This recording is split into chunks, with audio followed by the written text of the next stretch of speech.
Hello दोस्तों, आपका स्वागत है मेरे YouTube चैनल केमिस्ट्री पॉइंट में। हम लोग पढ़ रहे थे पीरियोडिक टेबल। आज हम लोग पीरियोडिक टेबल के अंदर आयनेशन एनर्जी के बारे में बात करेंगे और आयनेशन एनर्जी कैसे वेरी करती है, कौन कौन से फैक्टर पे डिपेंड करती है, ये सारी बात भी हम आज डिस्कस कर लेंगे। ठीक है, तो आयनेशन एनर्जी क्या होती है? आइसोलेटेड गैसियस एटम से लूजली बाउंड इलेक्ट्रॉन निकालने के लिए जितनी एनर्जी की रिक्वायरमेंट होती है उसे क्या कहते हैं? Ionisation energy. इसका मतलब क्या डिफिनेशन बनेगी? The energy required to remove an electron from isolated gaseous atom is known as ionisation energy. जैसे देखिए, इसको समझिए। यहाँ से जैसे मान लो ये न्यूक्लियस है और इसके बाहर ये इलेक्ट्रॉन एक है यहाँ पे। अब न्यूक्लियस में पॉजिटिव चार्ज है, इलेक्ट्रॉन पे निगेटिव चार्ज है, इनके बीच अट्रैक्शन लगेगा, यानी अट्रैक्शन से इलेक्ट्रॉन बंधा हुआ है। तो इसको कितनी एनर्जी हम दे दें? जितनी एनर्जी देंगे जिससे इलेक्ट्रॉन एटम से बाहर चला जाए, दूर चला जाए, एटम की फील्ड से बाहर चला जाए, उस एनर्जी को क्या कहते हैं? हम आयनेशन एनर्जी कहते हैं। ठीक है, आयनेशन एनर्जी जैसे मान लो, अब इसमें क्या होता है, अगर किसी न्यूट्रल एटम से एक इलेक्ट्रॉन निकालेंगे तो जितनी एनर्जी चाहिए होगी उसे कहेंगे हम first ionisation energy. Mono positive ion या यूनी पॉजिटिव आयन से एक इलेक्ट्रॉन निकालने के लिए जितनी एनर्जी चाहिए होगी उसे कहेंगे हम सेकेंड आयनेशन एनर्जी। और डाई पॉजिटिव आयन से एक इलेक्ट्रॉन निकालने के लिए जितनी एनर्जी चाहिए होगी उसे कहेंगे थर्ड आयनेशन एनर्जी। प्रैक्टिकली देखा गया है कि फर्स्ट से सेकेंड आयनेशन एनर्जी ज़्यादा होती है और उससे ज़्यादा थर्ड आयनेशन एनर्जी ज़्यादा होगी, यानी सक्सेसिव आयनेशन एनर्जी की वैल्यू बढ़ती चली जाएगी। ये एक एंडोथर्मिक प्रोसेस है, यानी एनर्जी रिक्वायर्ड होगी तो एंडोथर्मिक प्रोसेस है, तो इसके लिए यानी आयनेशन एंथैल्पी कैसी हो जाएगी? पॉजिटिव हो जाएगी। देखते हैं, जैसे मान लो ये कोई हमारा एक आइसोलेटेड गैसियस एटम है, तो इसको कितनी एनर्जी हम दे दें, कितनी एनर्जी इसको दे दें, ठीक है, जिससे ये एक इलेक्ट्रॉन लूज करके यूनी पॉजिटिव गैसियस आयन में चेंज हो जाए और एक इलेक्ट्रॉन ही हमारा बाहर कर दे, तो उसके लिए जितनी एनर्जी चाहिए उसे कहेंगे हम फर्स्ट आयनेशन एनर्जी। ऐसे ही अगर मान लो ये यूनी पॉजिटिव आयन है, इसको हम कितनी एनर्जी दे दें जिससे ये डाई पॉजिटिव आयन में चेंज हो जाए और एक इलेक्ट्रॉन हमको और ये दे दे, उसे कहेंगे हम, इसको कहेंगे सेकेंड आयनेशन एनर्जी। ऐसे ही कोई मान लो डाई पॉजिटिव आयन है, इसको हम कितनी एनर्जी दे दें जिससे एक और इलेक्ट्रॉन ये बाहर कर दे और ये हमारा ट्राई पॉजिटिव आयन बन जाए और एक इलेक्ट्रॉन और ये बाहर कर दे, इसको कहेंगे हम थर्ड आयनेशन एनर्जी। जो आयनेशन एनर्जी जो होती है ये हमारी ionisation energy Z effective nuclear charge के प्रोपोर्शनल होती है, और इफेक्टिव न्यूक्लियर चार्ज जो होता है हमारा ये पॉजिटिव चार्ज के प्रोपोर्शनल होता है और निगेटिव चार्ज के इनवर्सली प्रोपोर्शनल होता है। आयनेशन एनर्जी जो होती है मेटेलिक कैरेक्टर के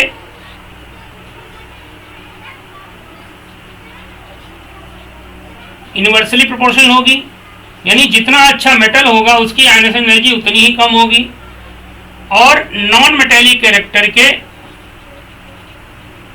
डायरेक्टली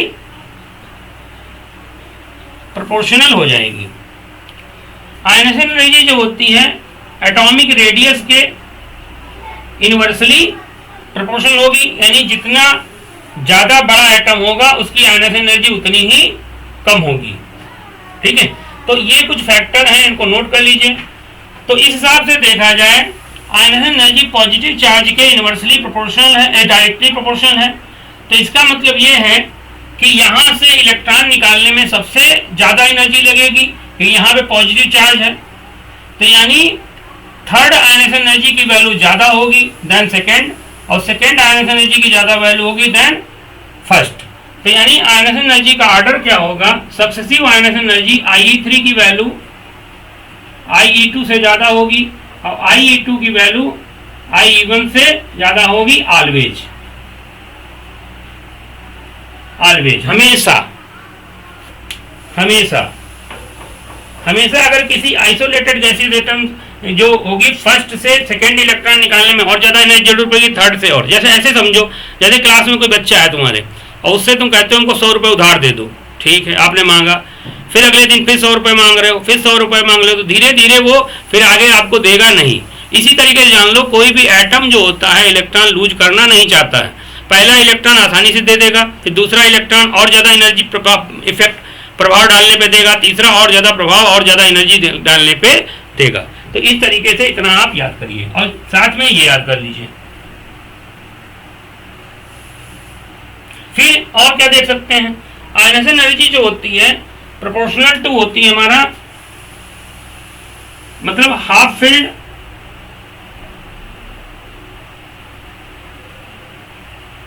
एंड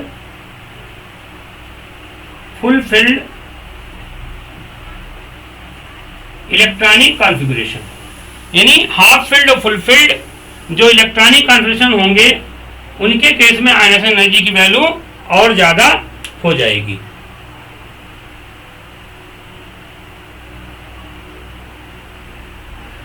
फिर और क्या देखो, आयनाइजेशन एनर्जी जो होगी इनवर्सली प्रोपोर्शनल टू क्या होगी, नंबर ऑफ शेल्स के, यानी जितनी ज्यादा उस एटम में शेल्स होंगी उसकी आयनाइजेशन एनर्जी उतनी ही कम हो जाएगी। जैसे डाउन टू ग्रुप आएंगे आयनाइजेशन एनर्जी क्या करेगी, डिक्रीज करेगी, यानी आयनाइजेशन एनर्जी जो होगी ग्रुप में, ठीक है, डाउन टू ग्रुप अगर मूव करेंगे तो आयनाइजेशन एनर्जी घटेगी, और आयनाइजेशन एनर्जी अगर पीरियड में मूव करेंगे तो आयनाइजेशन एनर्जी क्या होगी, बढ़ती चले जाएगी। ऑन मूविंग इन पीरियड, तो अगर पीरियड में मूव करेंगे तो आयनाइजेशन एनर्जी क्या होगी हमारी, बढ़ती चली जाएगी।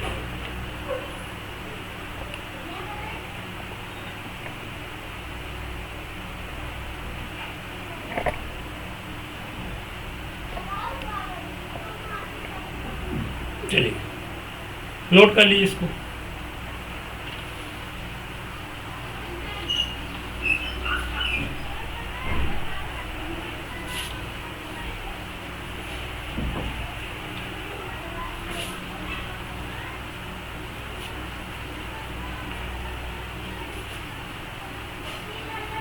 यानी हमारा क्या हुआ, जैसे O2 प्लस है, O प्लस है, O है, O माइनस है, O2 माइनस है, तो आयनाइजेशन एनर्जी हमारी जो होगी किसकी, इसकी ज्यादा होगी, क्योंकि मैंने देखा ionisation energy proportional to positive charge inversely proportional to negative charge, तो ये आयनाइजेशन एनर्जी का ऑर्डर हो जाएगा, ठीक है। अगर हम लोग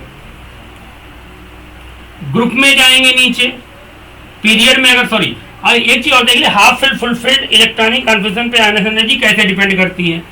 अगर मैं मान लो पीरियड की बात करूं तो पीरियड में जैसे मान लो हम सेकेंड पीरियड ले लेते हैं, जैसे सेकेंड पीरियड में कौन है, lithium, beryllium, boron, carbon, nitrogen, oxygen, fluorine, neon. तो आयनाइजेशन एनर्जी का ऑर्डर क्या होता है इसमें, इसका इलेक्ट्रॉनिक कॉन्फिगरेशन जो होता है बाहरी शेल में 2s2 होता है, इसका जो होता है हमारा 2s2 2p1 होता है, इसका हमारा जो है 2s2 2p4 होगा, इसका लिखोगे 2s2 2p3 होगा, और इसका जो लिखोगे 2s2 2p4 हो जाएगा, इसका 2s2 2p2, इसका हमारा 2s2 2p5 हो जाएगा, इसका लिखोगे 2s2 2p6 हो जाएगा। एक पीरियड में जो होती है नोबल गैस की आयनाइजेशन एनर्जी क्या होती है, हाईएस्ट होती है। नोबल गैस की हाईएस्ट होती है ionisation energy in particular period, ठीक है। जैसे मान लो अगर मान लो देखा जाए हीलियम, हीलियम की बेटा हाईएस्ट फर्स्ट आयनाइजेशन एनर्जी होती है, ठीक है, हीलियम की हमारी हाईएस्ट होती है फर्स्ट पीरियड में। अब जरा यहाँ देखो, हमें बताया आयनाइजेशन एनर्जी जो होती है स्टेबिलिटी ऑफ इलेक्ट्रॉनिक कॉन्फिगरेशन पे डिपेंड करती है। तो देखो, अगर हमने क्या होना चाहिए, लिथियम से ज़्यादा बेरिलियम, हाँ बेरिलियम से ज़्यादा है, लेकिन बोरान में देखो ये 2p1 है, ये 2s2 है। अगर पेनिट्रेशन इफेक्ट की बात करें तो सेम शेल के लिए ये 2p1 है, ये 2s1 है, तो सेम पेनिट्रेशन इफेक्ट की बात करें तो S से कम P, S से कम P से कम D, D से कम F, यानी सेम शेल के लिए बात करें अगर तो S वाले इलेक्ट्रॉन न्यूक्लियस के सबसे पास रहते हैं और उनसे इलेक्ट्रॉन निकालने के लिए आपको ज़्यादा एनर्जी देनी पड़ती है। इस वजह से क्या होता है, बेरिलियम की आयनाइजेशन एनर्जी बोरान से ज़्यादा हो जाती है, यानी इनकी पोजीशन शिफ्ट चेंज हो जाएगी। इसी तरीके से हम लोग बात करें नाइट्रोजन का। नाइट्रोजन का क्या है, हमारा यहाँ पे 2p3 है और ऑक्सीजन का क्या है 2p4 है। ये हमारा हाफ फील्ड है, ये हमारा हाफ फील्ड या फुल फील्ड नहीं है। तो इस वजह से क्या होगा, नाइट्रोजन की फर्स्ट आयनाइजेशन एनर्जी ऑक्सीजन से ज़्यादा हो जाएगी, यानी इनकी भी पोजीशन चेंज हो जाएगी। तो आयनाइजेशन एनर्जी का करेक्ट ऑर्डर ये होता है लिथियम, लिब्बे कौन फनी। तो यानी करेक्ट आयनाइजेशन एनर्जी का ऑर्डर ये होता है, लिथियम से ज़्यादा बोरान, बोरान से ज़्यादा बेरिलियम, बेरिलियम से ज़्यादा कार्बन, कार्बन से ज़्यादा ऑक्सीजन, ऑक्सीजन से ज़्यादा नाइट्रोजन, नाइट्रोजन से ज़्यादा फ्लोरीन और फ्लोरीन से ज़्यादा नियान। तो करेक्ट आयनाइजेशन एनर्जी का ऑर्डर हमारा ये निकल के आएगा। अब अगर मान लो इससे हम एक इलेक्ट्रॉन यहाँ से निकाल लें, यहाँ से एक इलेक्ट्रॉन निकाल लें, तो जब एक इलेक्ट्रॉन निकाल लोगे तो N+ बन जाएगा। इसका इलेक्ट्रॉनिक कॉन्फिगरेशन क्या हो जाएगा 2s2 2p2 हो जाएगा और O+ का क्या हो जाएगा 2s2 2p3 हो जाएगा। यहाँ से एक इलेक्ट्रॉन निकल जाएगा। तो अब क्या हो गया, अब ऑक्सीजन हाफ फील्ड हो गया, तो सेकेंड आयनाइजेशन एनर्जी हमारी ऑक्सीजन की ज़्यादा हो जाएगी देन नाइट्रोजन। और इसी तरीके से यहाँ पे हमारी सेकेंड आयनाइजेशन एनर्जी बोरान की ज़्यादा हो जाएगी। इसी तरीके से यहाँ से इलेक्ट्रॉन निकल जाएगा 2s2 हो जाएगा, ये 2s1 हो जाएगा। 2s2 फुल फील्ड है तो फुल फील्ड की आयनाइजेशन एनर्जी ज़्यादा होगी, यानी सेकेंड आयनाइजेशन एनर्जी की बात करें अगर बेरिलियम और बोरान की बात करें तो सेकेंड आयनाइजेशन एनर्जी हमारी जो होगी ये ऑर्डर हो जाएगा।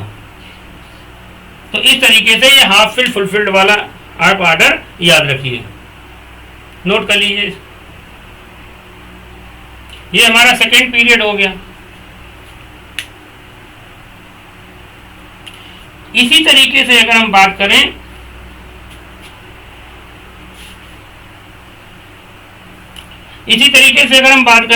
थर्ड पीरियड के एलिमेंट की, तो अगर हम थर्ड पीरियड में जाएंगे तो लिथियम की जगह पे कौन हो जाएगा, हमारा सोडियम हो जाएगा। बोरान की जगह कौन हो जाएगा, एल्युमिनियम हो जाएगा। बेरिलियम की जगह कौन हो जाएगा, मैग्नीशियम हो जाएगा। कार्बन की जगह कौन हो जाएगा, सिलिकॉन हो जाएगा। फिर आपका ऑक्सीजन की जगह कौन हो जाएगा, हमारा सल्फर हो जाएगा। और नाइट्रोजन की जगह फास्फोरस हो जाएगा। और फ्लोरीन की जगह हमारा क्लोरीन हो जाएगा। और नियान की जगह हमारा आर्गन हो जाएगा। तो थर्ड पीरियड में आयनाइजेशन एनर्जी का ये ऑर्डर निकल के आएगा इसी की बेसिस पे।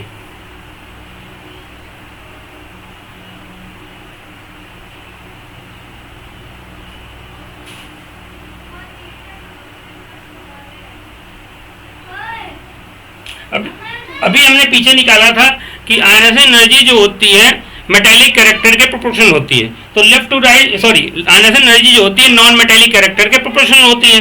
तो देखो इधर पीछे लिखाया था हमने, यानी क्लोरीन हमारा बढ़िया नॉन मेटल हो जाएगा, ठीक है क्लोरीन। आर्गन नॉन मेटल बढ़िया नहीं होगा, आर्गन तो नोबल गैस है, उतना ना इलेक्ट्रॉन देना ले लेना, ठीक है। तो आर्गन का आयनाइजेशन एनर्जी एक पर्टिकुलर पीरियड में हाईएस्ट होता है। क्यों हाईएस्ट होता है, due to fulfilled electronic configuration या स्टेबल इलेक्ट्रॉनिक कॉन्फिगरेशन। एक पर्टिकुलर पीरियड में नोबल गैस की आयनाइजेशन एनर्जी सबसे हाईएस्ट होती है। अगर सारी नोबल गैस में बात करें तो सबसे ज्यादा आयनाइजेशन एनर्जी किसकी हो जाएगी, हीलियम की हो जाएगी। तो ये पीरियड हो गया।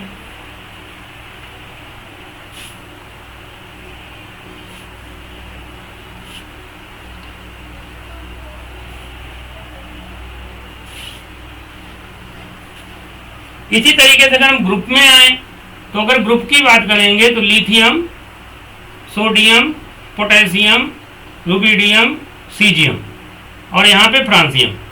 तो आयनाइजेशन एनर्जी ग्रुप में जनरली क्या करती है, डिक्रीज करती है, क्योंकि नंबर ऑफ सेल बढ़ती चली जाती हैं। इसमें सेकेंड पीरियड का एलिमेंट है, इसमें 2 सेल होंगी, ये थर्ड पीरियड का एलिमेंट, इसमें 3 सेल, इसमें 4 सेल, इसमें 5 सेल, 6, 7 सेल।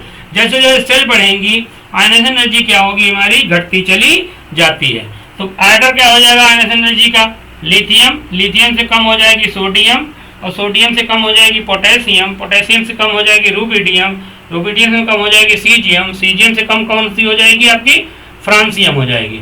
तो इस तरीके से आयनाइजेशन एनर्जी क्या होगी, ग्रुप में नीचे जाने पे डिक्रीज करती चली जाएगी, और जिसकी आयनाइजेशन एनर्जी सबसे कम होगी वो मोस्ट मेटेलिक हो जाएगा। यानी ये हमारे जो होंगे ये मोस्ट मेटेलिक होंगे। ऐसे तो सारे मेटल हैं, लेकिन सबसे अच्छा मेटल यही होगा। दूसरी चीज याद रखना, reactivity of metal, reactivity of metal की बात करेगा, इनवर्सली प्रोपोर्शनल टू क्या होगा, आयनाइजेशन एनर्जी की।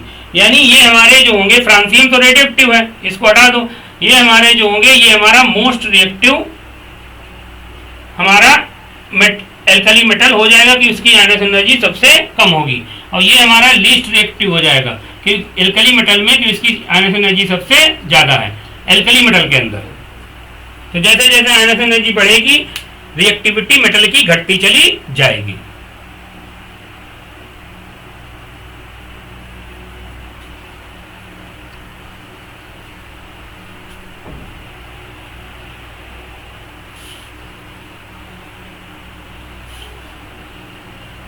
तो इतना समझ में आपको आया गया होगा। ऐसे ही मान लो अगर दूसरी चीज याद रखिए, जितना ज्यादा आयनाइजेशन एनर्जी होती है कोवेलेंट कैरेक्टर उतना ही ज्यादा होता है। यानी आप ये भी कह सकते हैं आयनाइजेशन एनर्जी जो होती है डायरेक्टली प्रोपोर्शनल टू होता है कोवेलेंट कैरेक्टर। ठीक है, जैसे मान लो बात करें जितनी ज्यादा आयनाइजेशन एनर्जी होगी कोवेलेंट कैरेक्टर उतना ही ज्यादा होगा। जैसे हम बात करें LiCl, NaCl, KCl, RbCl और CFCl, तो इसे पूछे सबसे ज्यादा कोवेलेंट कैरेक्टर किसमें होगा। अब जानते हो ग्रुप में हम जा रहे हैं नीचे, तो ग्रुप में जाने पे आयनाइजेशन एनर्जी इसकी सबसे ज्यादा होगी, इसकी आयनाइजेशन एनर्जी सबसे कम होगी। तो सबसे ज्यादा कोवेलेंट कैरेक्टर किसमें होगा, LiCl में। तो ये कोवेलेंट कैरेक्टर आप इसी तरीके से कर सकते हैं।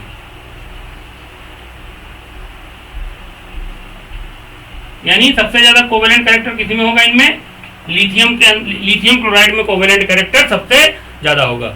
यानी आयनाइजेशन एनर्जी जितनी ज्यादा होगा कोवेलेंट कैरेक्टर उतना ही ज्यादा निकल के आ जाएगा।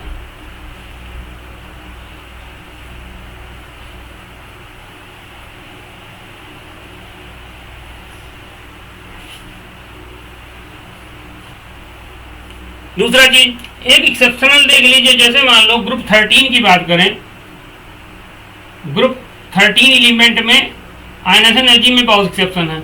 जैसे इसमें एक्चुअल ऑर्डर जो होता है आपका आयनाइजेशन एनर्जी का, बोतल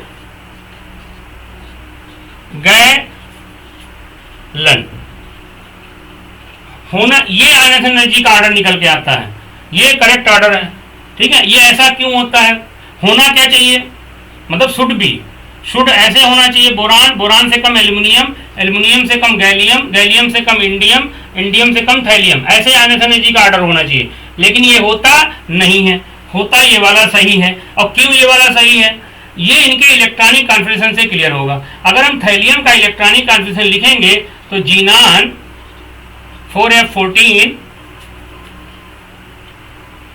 5D10 6S2 6P1 होता है। ठीक है, इसीलिए गैलियम का अगर लिखेंगे, इसका अगर लिखेंगे तो आर्गन 3D10 4S2 4P1 होता है। अब थैलियम की आयनाइजेशन एनर्जी नीचे से आके बहुत कम होनी चाहिए, तो बहुत ज्यादा हो गई, सेकेंड हाईएस्ट है। तो क्यों ऐसा हो गया, इसका रीजन ये इसके इलेक्ट्रॉनिक कॉन्फ़िगरेशन में है। क्यों, हमने जो बताया था दो स्क्रीनिंग इफेक्ट, स्क्रीनिंग इफेक्ट की बात करें, एस की स्क्रीनिंग सबसे ज्यादा होती है, उससे कम पी की, उससे कम डी की, उससे कम एफ की। सिग्मा एस का सबसे ज्यादा होता है, एफ का सबसे कम होता है। ठीक है, सिग्मा का ऑर्डर ये होता है। और हमने इफेक्टिव न्यूक्लियर चार्ज जो बताया है, जेड इफेक्टिव हमने बताया है, Z effective equal to Z minus sigma. यानी सिग्मा एफ का बहुत कम है, सिग्मा एफ का बहुत कम है, जेड इफेक्टिव बहुत ज्यादा होगा, यानी वैलेंस शेल के इलेक्ट्रॉन पे अट्रैक्शन बहुत ज्यादा बढ़ जाएगा। इसलिए क्या होता है, लैंथेनाइड के जो एस वाले इलेक्ट्रॉन हैं न्यूक्लियस के बहुत पास में आ जाते हैं और उनको निकालने में बहुत ज्यादा एनर्जी देनी पड़ती है, कॉन्ट्रैक्ट कर जाएगा साइज। तो इस वजह से क्या होता है, थैलियम की आयनस एनर्जी सेकेंड हाईएस्ट हो जाती है।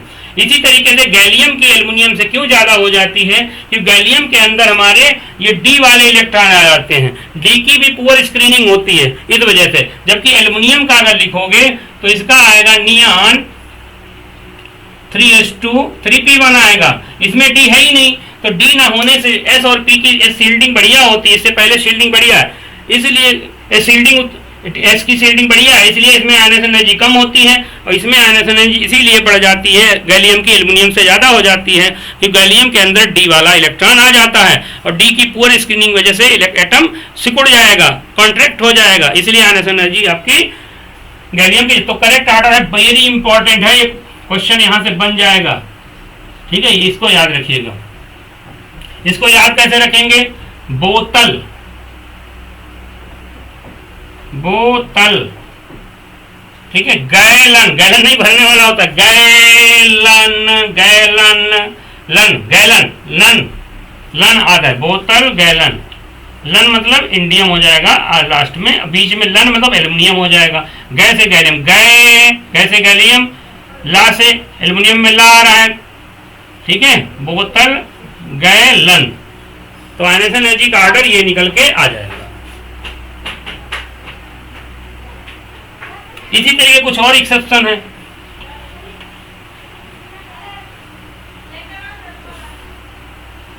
जैसे मान लो लेड है, लेड की आयनस एनर्जी जो होती 3 से ज्यादा हो जाती, वही इसमें भी है, 4f14 यहाँ आ जाएगा, 5d10 आ जाएगा, तो पोर स्क्रीनिंग की वजह से आयनस एनर्जी जो लेड की होगी ज्यादा होगी, ठीक है, देन टिन। तो ये आप इसी तरीके से याद रखना, डी और एफ के आने से नीचे जाने पे बहुत सारी प्रॉपर्टीज में चेंजेज आ जाता है, इसी को हम लोग लैंथेनाइड कॉन्ट्रैक्शन या ट्रांजिशन कॉन्ट्रैक्शन भी कहते हैं।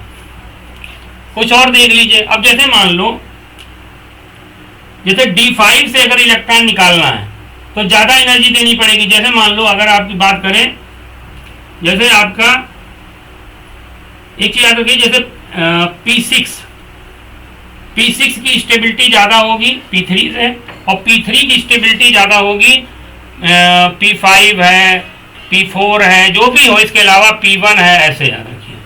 ऐसे ही हमारा यानी हाफ फील्ड फुल फील्ड की स्टेबिलिटी ज्यादा होती है। ऐसे D10 है, D10 की D5 से ज्यादा होगी, D5 की इसके अलावा जो भी D4 है, D6 है, वगैरह वगैरह जो भी है, उनसे सबसे ये ज्यादा स्टेबल होंगी।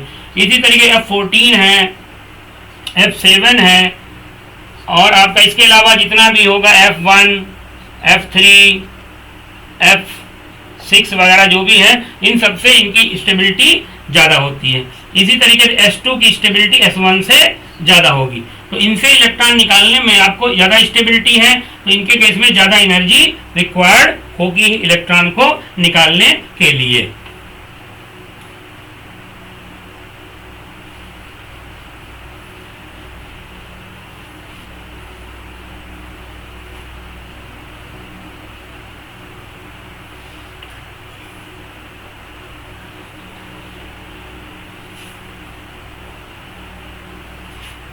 ऐसे जैसे मान लो अगर बोल दिया जाए, जैसे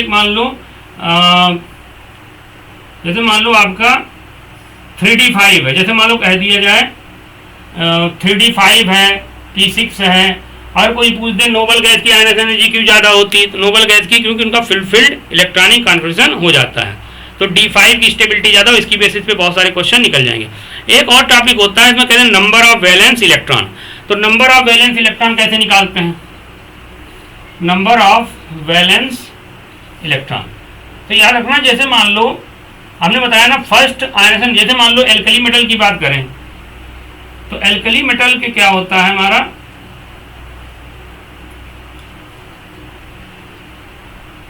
एल्कली